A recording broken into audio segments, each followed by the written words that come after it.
All right, Nicole James Escobar here, and I want to talk to y'all about a book that I recently just finished reading. It's called Spellslinger, and it's by Sebastien de Castell, and it's part of a 6-book series. Now, think magical school, but less magical school than a British magical school, if you know what I'm talking about. The narrator is 16 years old. Well, almost 16. And he's living in fear of being not a magician like the rest of his house, but a servant. And his name is Kellen. And in this book, this world, the magicians are called the Jantep, and they're part of the ruling class. And it doesn't matter what your bloodline is, you could be a servant, a Shatep.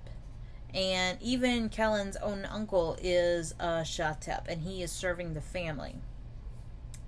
There are 7 bands. There's Breath, Iron, Blood, Ember, Silk, Shadow, which is the 7th band, and then Sand. So, the question is, what if a magician couldn't do spells? What if they were under threat and wandering into constant danger, and they should have been able to protect themselves with magic, but they can't?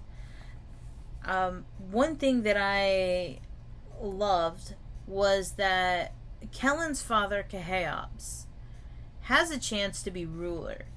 And one of the huge obstacles in his way is his own son and his lack of ability to use the magic that everyone else is using effortlessly.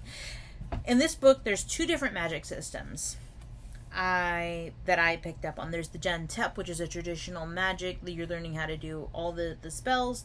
But Farius Parfax, who's kind of this gypsy woman, she's called a Daraman. She does card magic, and especially defensive card magic.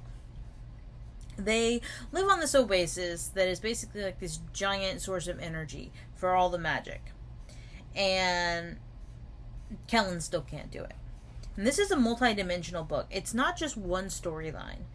There's a question of power. Who's going to be in charge? Because the person in charge died.